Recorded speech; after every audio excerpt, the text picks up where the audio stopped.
We are live. Well, it is a pleasure to be with all of you this morning. Actually, I just show it started at 10, just turned to 10:30. So we have some awesome stuff to talk about today. And I am joined by an absolute wonderful friend of mine, Curt Anderson, super smart, very knowledgeable about B2B manufacturing and e-commerce, kind of the marriage of all these together. And we're just going to chat about some of the things we've been talking about recently. And I think it's a pretty important conversation, a massive inhibitor to growth for manufacturers. And so, with that being said, Curt, I'm going to turn it over to you. He is such an outstanding MC. Like I pale in comparison as far as MCing capabilities as him. So I'm going to turn it over to him, and we're just going to have a fun time chatting this through, looking at B2B manufacturing and e-commerce. Curt, take it away. Well, Joseph Maxwell, thank you, my friend. What an honor. What a privilege to be here on this glorious, wonderful spring day. And so, man, we have a ton to cover. So let's just dive in. So, again, founder of Swift Otter. And just for the record, how many years have you been in e-commerce? I wanted the folks to know that. I've been doing it for about 15 years now. I started when I was 15. I wrote a shopping cart platform for a family business. So yeah, it's been a while. Well, you've been and then though it might seem like a short time, that's an e-commerce Mhm. dog years. That's it might as well be 100 years. But That's right. That's you've right. Yeah. seen a ton of changes, and they just don't stop, unfortunately. And Mhm. I think the big thing that we want to talk about today is kind of two things: is how do we dispel that myth of the overwhelm, the intimidation? I can't do this. Manufacturers absolutely can do this, but most Mhm. importantly, we want to help them. How do we hit the easy button? How do we help their customers? So, we want to make it easy for the manufacturers, but most importantly, we've got to be dedicated to make it easy for the manufacturer's customer to do business with them. So let's dive in. We've got a fun program here. Let's kind of give everybody the nuts and bolts of what we're going to be talking about here.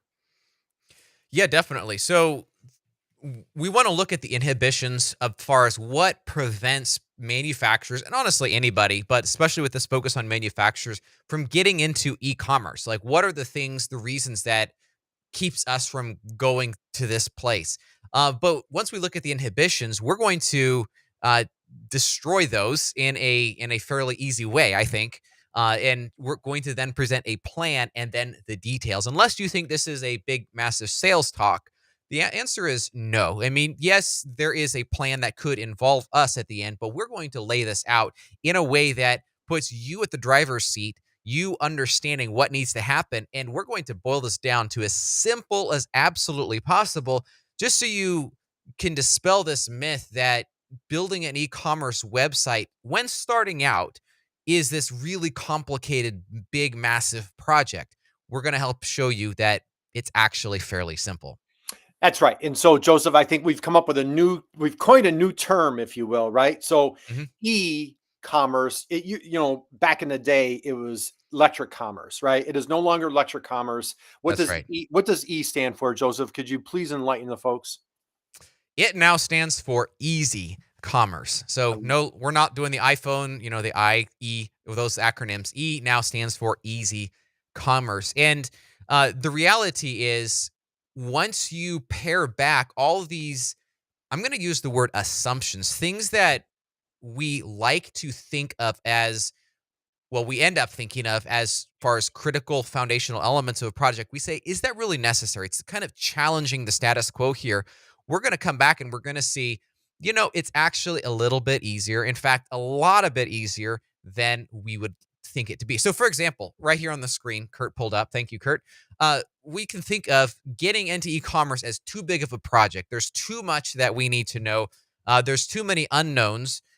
There's getting everything set seems completely overwhelming, seems daunting, and thus this to-do list item gets pushed off from 2024 to 2025 and then on to 2026, all the while knowing that those that are buying from us continue, just the way time works, continue to get younger and will have already adopted this type of technology and start even using this as a differentiator to determine whether to purchase from you or your competitor. So too big of a project is a massive inhibitor. We think there is so much to do. How in the world are we going to get it done? And it gets pushed off. It does. And I think the thing is, a lot of time it's common, like what's easy, what's convenient for us. We're not Hmm. always dedicated ourselves to thinking what's convenient for the customer. It's hard to flip that script and put ourselves in the customer's shoes. And so again, back to that easy commerce, if we can just dedicate ourselves, are we making it easy? Do they have to pick up the phone and call us? Do they have to email us? Are they send us a purchase order when they could just jump online? And not only now is it easier for them, it is Hmm. easier for you. Let's keep the party going. How about this one here, Joseph? Boy, it's this is kind of the same idea here. So, getting this information together, whether it's your product database, maybe whether it's pricing, whether it's trying to figure out compliance, whether it's trying to determine all the shipping rates, everything like that. We as often as organizations tend to look at the nuance, which the nuance is that 20% of those business cases that make end up to be 80% of the work to do. What we're talking about here today is looking at that 20% of effort that yields 80% of the results. Wouldn't you love to have 80% of the improvement that comes with e-commerce or digital transformation, as opposed to uh, looking at the full piece of the puzzle and saying, well, we can't do it because of this 20% nuance that is 80% of the work. Looking at that 80% that gets us takes 20% of the net effort is a massive win. And we can do that by zooming in to the scope of what we are going to be accomplishing.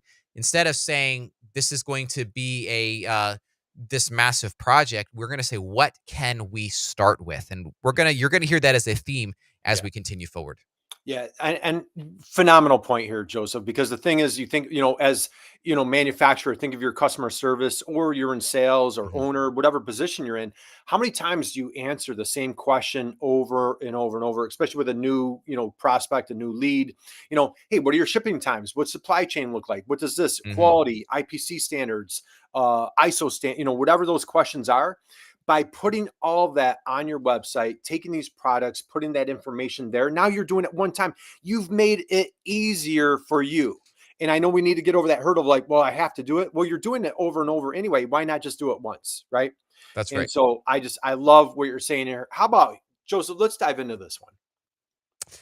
Yeah, this is a difficult one. It's the type of thing that for many manufacturers, that business case isn't as solid as you want it to be in order to make a very significant investment. In fact, some cases they can be a significant investment, such as 7 or 8 figures. However, that's if you're looking, generally speaking, at this whole solution to accommodate every single type of nuance out there.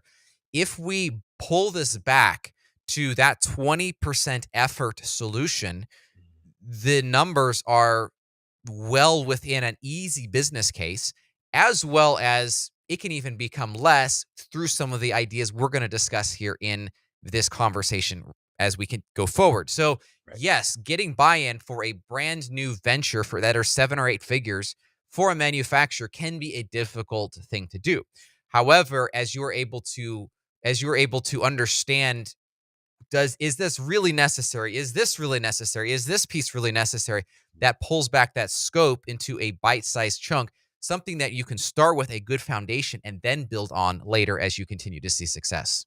Yeah, great point here. How do you reduce that overwhelm intimidation from a budget standpoint? Mhm. And the thing is, many small manufacturers, when they want to tip their toe for the first time, unfortunately, they're comparing themselves to maybe a vendor, a supplier. It could be a DuPont, it's a billion-dollar company, and they're That's looking right. at a website that, is probably, headless and like you're saying, a 7, 8 figures. So like, hey, I want that.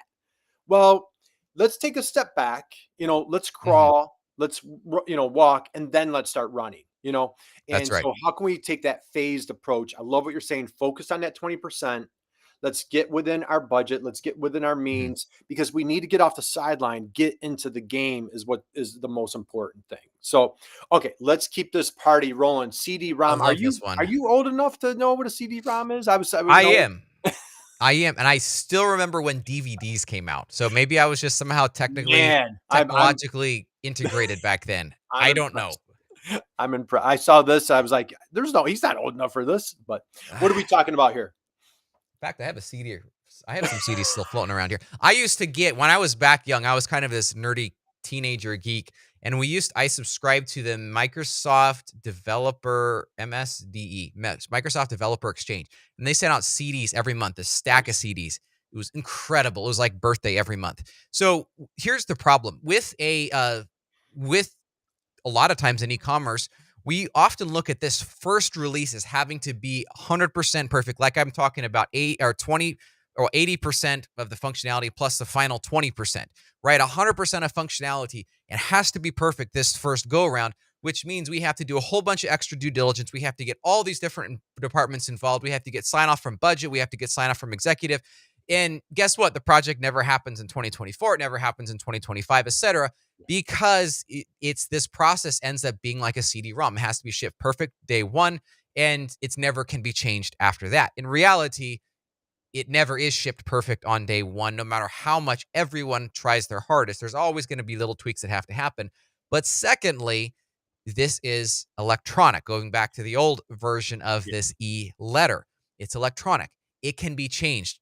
Curt used the example just a minute ago, crawl, walk, run, right? So we can start out in the crawling phase. You know, you look at the kid is what, 9, 10 months old when they start crawling, and they're going to grow a massive amount, what 18 inches tall up to 5, 6 feet over the next 13, 14, 15 years, right? So this is a ongoing process. It's never complete. Even if you look at the giants in the industry, Amazon, DuPont, they're still changing their websites, and those websites have been around for 20 years. So let's view our website as a work in progress, get a foundation set, and with that foundation, we get it set. Then we can continuously iterate on it as time goes on and we see success. Well, as a dad of three, I love your analogy there. You know it was as well as anybody how that whole crawl, walk, run That's process right. works. So that was a great analogy, and I'm sure that sunk in with folks.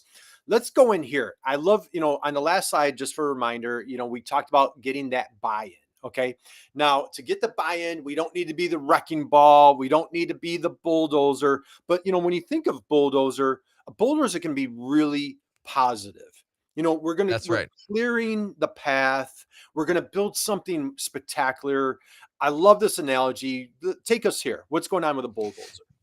Exactly. So my goal is this conversation is a bulldozer to these inhibitions we've talked about. If we can start from ground zero, and kind of peel back these layers that get added through conversations and corporate bureaucracy and that sort of thing, and if we can just build a business case starting with a foundational element, you need e-commerce. And I think that's for most every manufacturer, that is a true statement.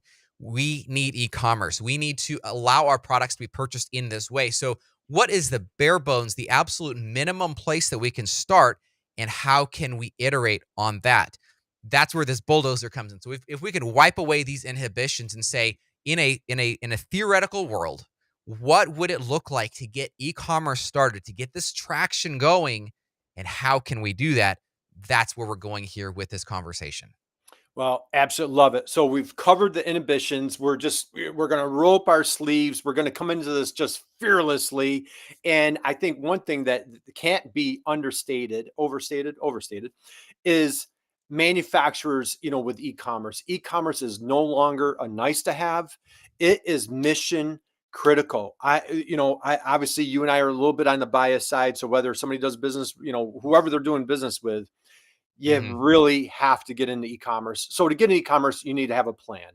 Let's dive into, you and I, we love talking about the customer portal. We can dive into that. We talk about configurators, having actual That's products right. that people can drop into a shopping cart. Let's talk about the plan. Where do you start with folks?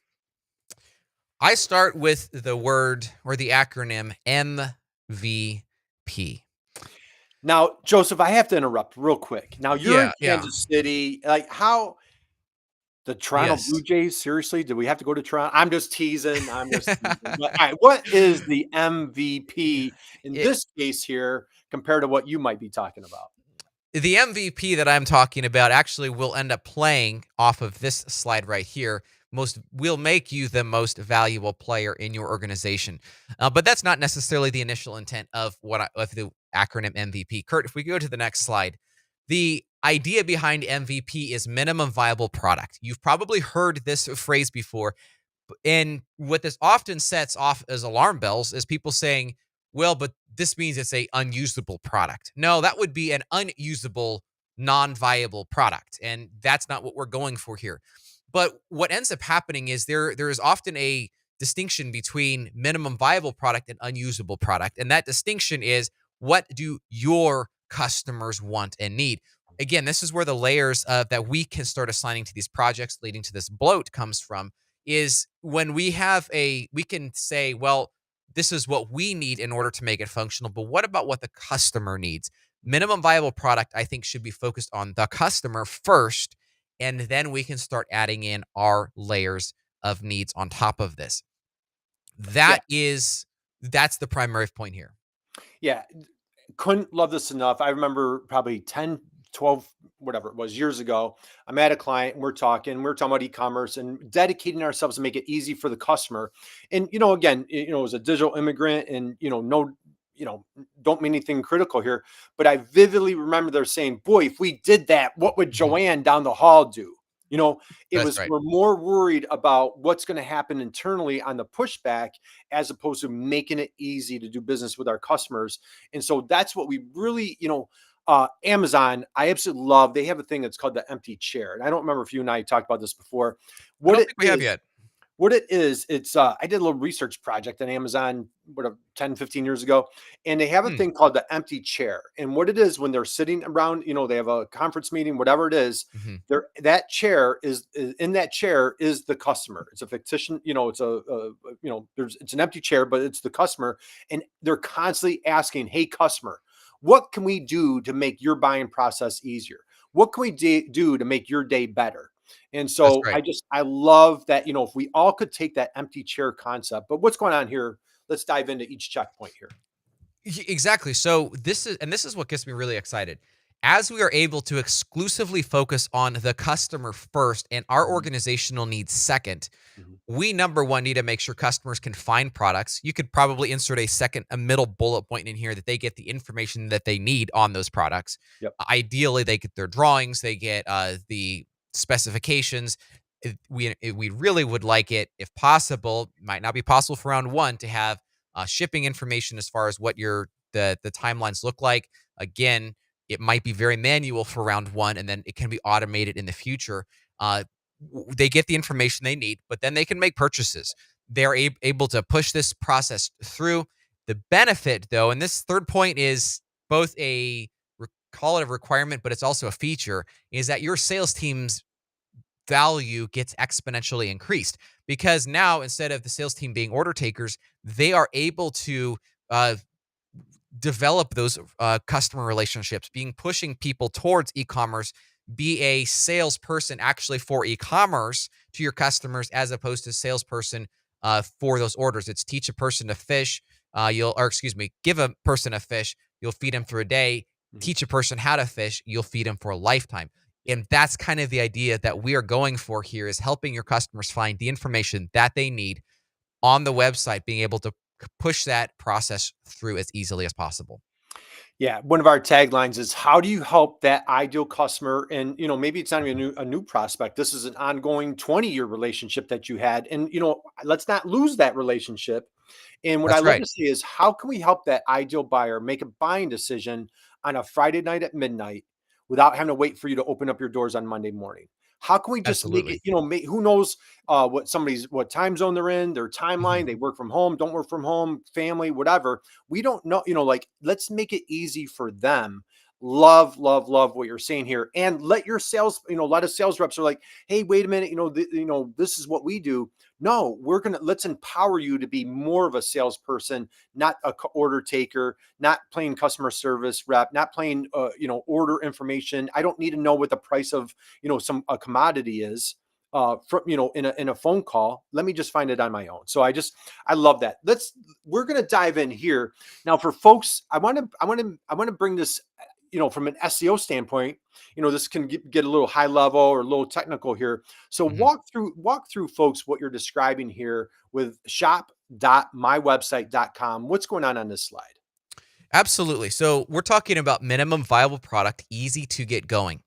I'm guessing for most of you who are listening to what we're saying here, you probably already have a website going. I mean, this is the 21st century. I mean, we all have websites, right? And so the idea of rebuilding your website, trying to capture all that information, trying to establish a new website can be daunting. There's implications to that, and is that probably part of phase two? Yes, definitely. Like that's something you would probably want as far as phase two is to have a unified experience. But we're talking about foundation getting going here. So, what would it look like if you were to have a subdomain, what's called a subdomain, this shop.mywebsite.com, where you can direct people to? It's easy to add links on your current website. It's easy to add on this shop.mywebsite.com links back to your main website. So it's very reciprocal. But this shop.mywebsite.com is a fairly vanilla e-commerce experience. Vanilla meaning it doesn't have many changes made to it, but people can go there, see the product information, and purchase here as well. So they're able to make this is a full-fledged e-commerce experience sitting here on the side where people can go to find out this information and purchase through that opportunity that path. The Right. benefit here is it is separate. It's easy to get going. It's easy to set up. Love it. Absolutely love it. So, hopefully, I'm hoping this is layman's terms. And if you have any questions whatsoever, reach out to Joseph. He can take this, in a much deeper dive, intimate conversation, show you an example with your website. So say if you're already on a platform, hypothetically, WordPress, very common platform, and you're like, well, Mhm. gee, I want to get into a shopping cart and I'm not sure how this would work. This is a very simple, viable solution that Joseph's describing. Again, Joseph would be more than happy to take this conversation deeper. Now, this is a perfect Absolutely. segue as we're going to dive in. You and I, and everybody loves to be objective, but we're going to talk about big commerce. We're dear friends. As a matter of fact, my call after this is with the team at Big Commerce. We're huge proponents. I feel they are deeply, deeply dedicated to helping industrial, B2B, and Mhm. manufacturers with e-commerce solutions. What is, for folks that are new to big commerce, kind of walk us through big commerce, and in particular, what is B2B edition?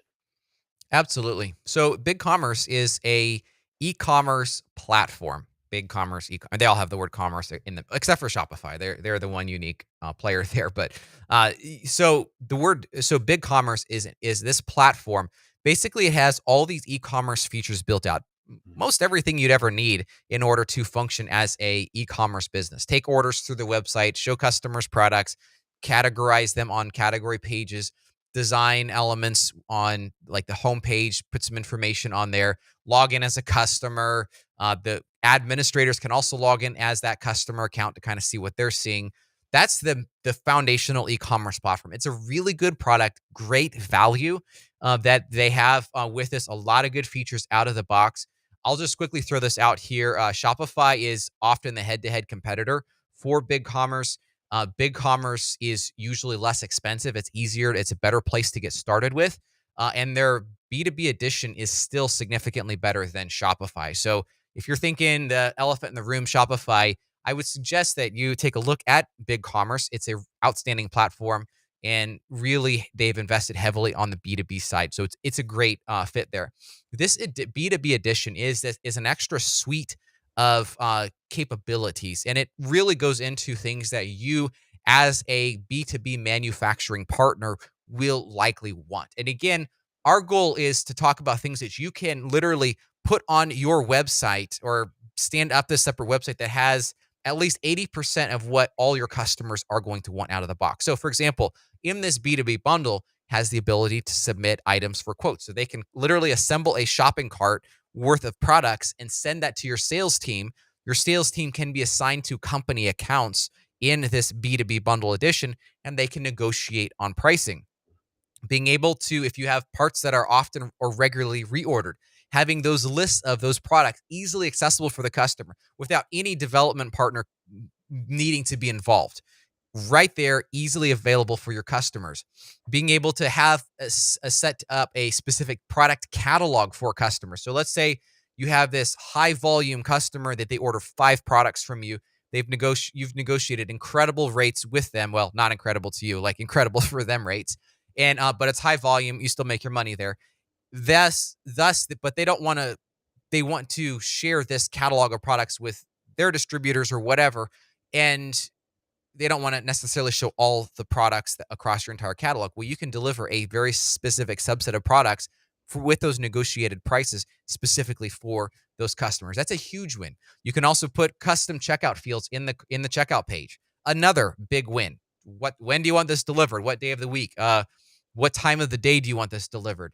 The things like that are from a B2B experience needing a little bit more touch involved in placing these orders, things that your salespeople would be asking these questions regularly. You can drop those questions right in the checkout as well.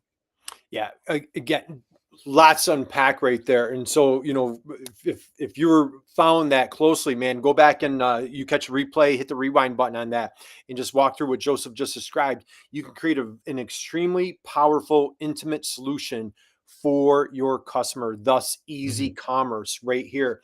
And so, again, any questions, reach out to Joseph. He'd be happy to walk you through this. But as a Absolutely. manufacturer, what I hope what was, the takeaway here was allowing my customer to come on in high hmm volume, order their products, super easy, super simple. Let's dive into a couple examples here, Joseph. What's going on here? Yeah.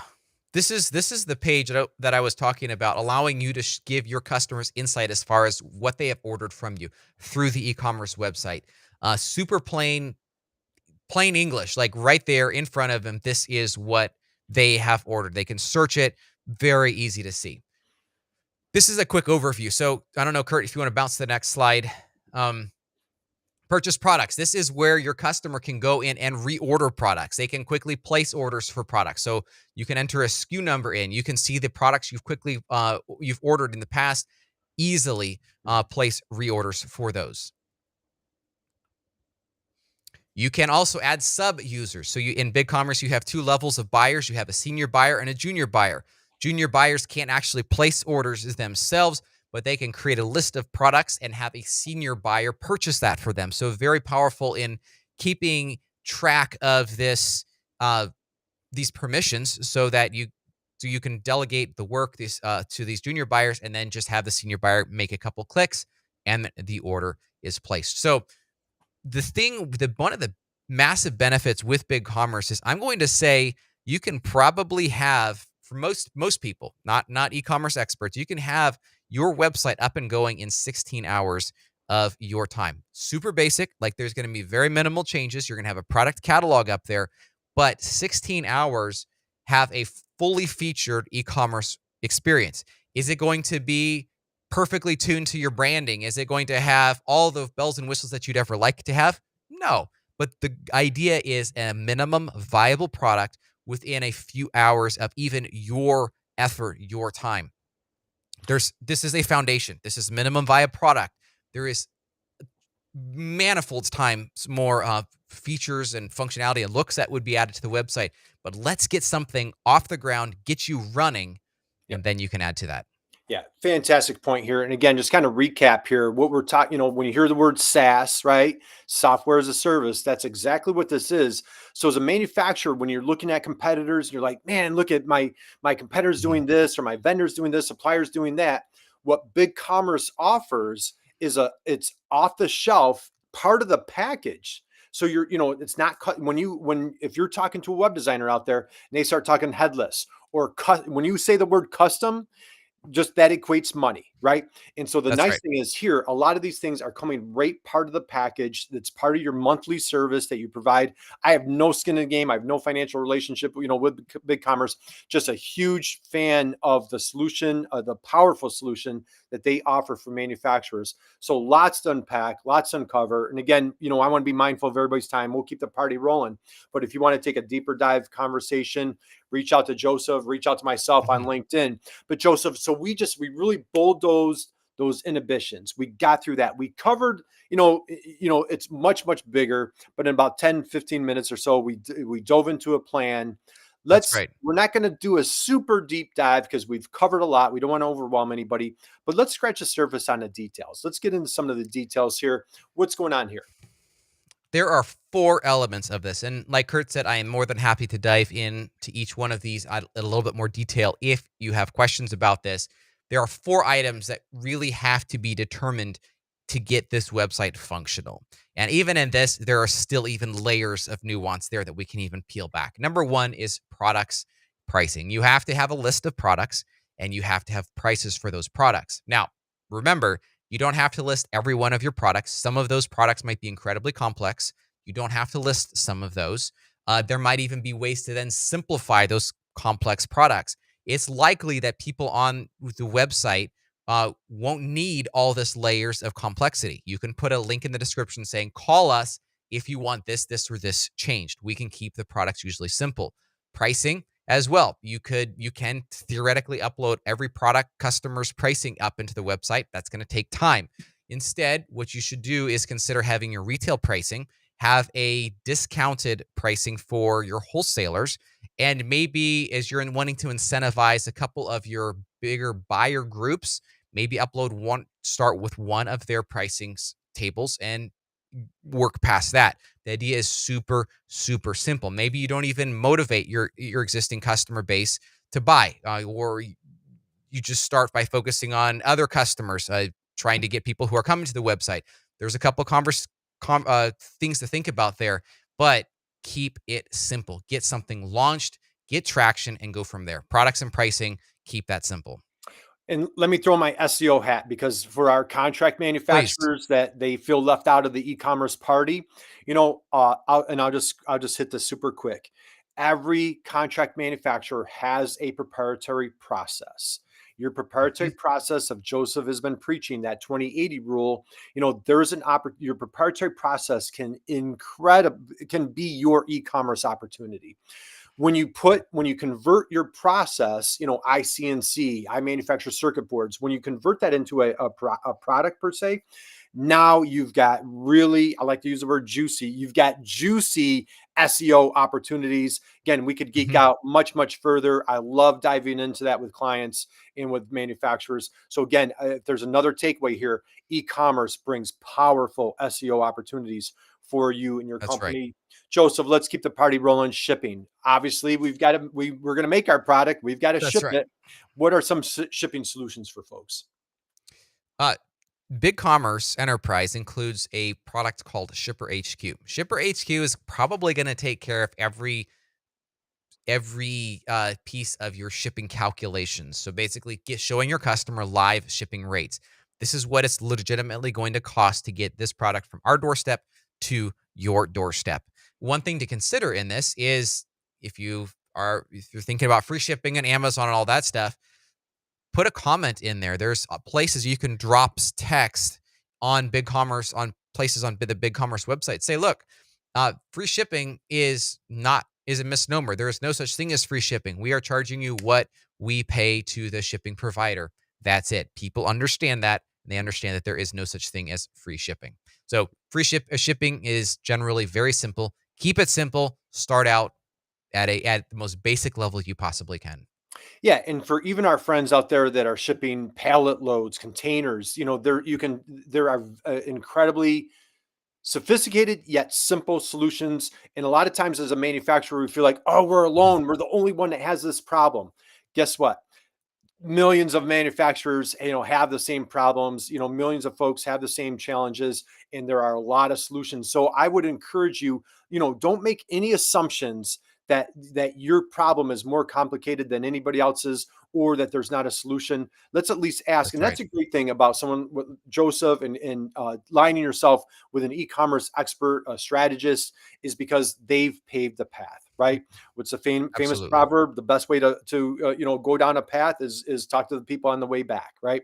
So, all right, let's keep it going. Payment, obviously, we love shipping product. More importantly, we need to be paid for our product. Joseph, what options do we have here?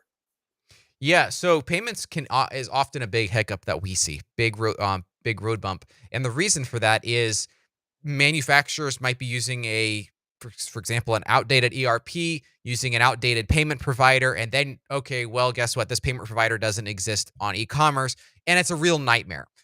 However, Another option would be to literally start with PayPal. PayPal is incredibly sophisticated. It's not like the old PayPal eBay days where it was kind of got a bad rap. PayPal, super simple to set up. Maybe open a new bank account, drop the PayPal funds in there, and from a technical term, accounting term, use journal entries to pull that over. Is that going to be as simple and on the ledger every single transaction? No. But do we really need it to be that case? Yeah. No. And keep it simple. Those integrations are not always necessary. There's even way further that we could discuss this. I don't want to bore you with the details, but keep payments simple as well. Well, love it. I'm glad you mentioned PayPal. I personally use PayPal, super easy. I have clients that use Mhm. PayPal, super easy, do exactly what you described. And I just finished reading Peter Thiel's book, the founder of PayPal, Zero to One, Nice. phenomenal, incredible Yep. book for anybody out there. And so, great option there. Let's take it home for folks that are going to be selling, if they're going to convert to direct to consumer, or we're talking sales tax. That can be very incredibly overwhelming, intimidating, and one of those inhibitions of like, hey, I'm not going to do this. Hmm. Let's dispel that myth.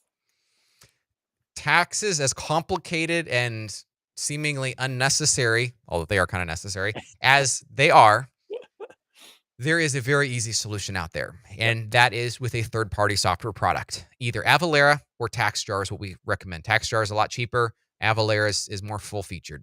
Install one of those apps. It takes care of all your tax needs, all calculation for anywhere in the United States, done. There's nothing more to do there. Perfect. Okay, so we're dispelling all sorts of fun myths. Let's take it home. How about ERP for folks that are out there that they're worried about how would that integration work? Exactly, and these are things that will sink a project. Again, these are inhibitions, but from a more practical or technical level. Yep. My proposal is, if you don't already have e-commerce, to be really honest, you're not going to get 100 orders on your first day of launching your e-commerce website.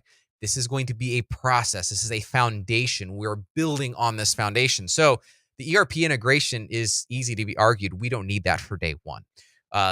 6 months down the road, when you're getting a steady stream of orders and it's actually becoming a burden on accounting or customer service to be manually entering these orders into your ERP, 100%. Now we have a business case. But until then, just focus on getting this website up, getting that traction there, and focus on one bottleneck at a time. ERP integration will be a bottleneck eventually as you obtain success here, but start simple. The website design, we can get into this thing where, and this is where, if the e-commerce website is a replacement for our current website, which down the road is a really good and important thing to do, we can kind of get the cart in front of the horse and say, well, we just need to do that phase one. Well, the cost goes up, and now we have more difficulty getting buy-in on the project. Start simple, shop.mywebsite.com, keep it segregated, and then eventually in phase two, pull all this together as your official website replacement. Love it. I couldn't love that ERP. That was a drop the mic right there. So again, hit that rewind button. If you're listening to this, if you're thinking, well, I can't do this because of the ERP, Joseph just gave a wonderful, powerful solution. And you know what? If you get the 100 orders the first day, God bless you, and then we'll figure that out from there, right? So, Joseph, That's how right. about DIY, or do you partner with an agency? What are your thoughts here? That is the $1 million question. Not quite that much, but in reality, what I presented here today is a DIY solution. You can do it yourself. Now, there is a case to be made that maybe you don't have the time to do it. Maybe you just don't feel like you have the expertise to do it. I'm showing here today that the expertise required to get the most basic, just something there, is incredibly minimal. The value that an agency brings is a lot of experience. So, especially as the project gets more complicated, that's where an agency is really going to shine. They're going to walk you through a process. We bring our expertise to the table. We help you through the SEO implications. Curt also comes along in these type of conversations. He has a lot of SEO experience, building a website, especially as a website replacement, not something that's sitting along the side, but a true website replacement. That's where an agency is really going to shine and make you look your best, be able to bring the best features, the best experience to the table for your customers. But if we're talking about something on the side, shop.mywebsite.com, You want to get something just spun up, get this foundation going, which is absolutely critical. It's important. We got to get some traction going. Shop.mywebsite.com, this separate experience, it's absolutely ripe for a DIY. And I think 2 business days of working, you should be able to get something like that set up. Wow, absolutely love it. And so, and what we do is we work with a number of MEPs, manufacturing extension partnerships. If you're not familiar with that, I encourage you Google MEP, and we offer a do it with you. Where, how can we Mhm. hold your hand and kind of get this through that process? And again, reduce the overwhelm, get off the sidelines, get into the game. So there's so many, it's not like it was 20 years ago when you first started, as you said, or I started in 1995. Goodness, I wish I had a Joseph Maxwell in my corner to help me, because I was just figuring it out, day by day, literally building the parachute on the way down. So, there's no reason, whatever direction a manufacturer wants to go, there are all sorts of experts out there, a lot of seasoned veterans that have gone through this. Mhm. And again, reach out to Joseph here on LinkedIn. I'd love to address any, help anybody out there. Joseph, what's the best way for folks to find you? Obviously, we're here live on LinkedIn. What's the best way for That's folks right. to find you? LinkedIn is outstanding for me. Joseph@swiftotter.com is my email address. I'm here. I'm available. I love helping merchants out, just answering questions, no strings attached. As you see, we're putting together this information to equip manufacturers to see them succeed. I love manufacturing here in the United States. I'm all about that and want to see you all succeed. Well, I absolutely love it. And I'm trying to, let's see, I thought we had one more slide. I'm trying to get to it, but for some reason, it's not going to pull up my Not man. going. It's not going. It's not going to the, That's okay. okay. That's So, okay. We'll uh, we can end it here. we can end it here. So, Joseph, again, our friends at Swift Otter, it's just such an honor, privilege of connecting and working with your team. High integrity. We've been together in person. We've had chicken wings and hockey games together, and Oh yes. so just my respect and admiration for you and what you're doing, helping entrepreneurs kind of get through this overwhelming, intimidating thing. Mhm. And when you think about it, this hit me for the first time just this past year. It's almost like a little bit of a startup. You could be a manufacturer that's been around for 30, 40, 50 years. That's And right. this little website thing can That's right. be like, it's almost like you're starting your own little tech startup. And so just really encourage folks, align yourself, do your due diligence, align with experts out there. And there's no reason to go on your own through that path. That's awesome. I appreciate it. Curt, thanks for coming on, helping out here with this conversation. Curt at b2btail.com. Outstanding. Been very much in the industry, very connected. He mentioned those manufacturing extension partners. He is incredibly connected into that network and can help get you in touch with at your local MEP. MEPs are outstanding references, people to have in this industry. They support you. They want to see you succeed as well. But Curt, very knowledgeable SEO content and all that stuff. So with that, we'll take it away. Take care, Curt. Thank you.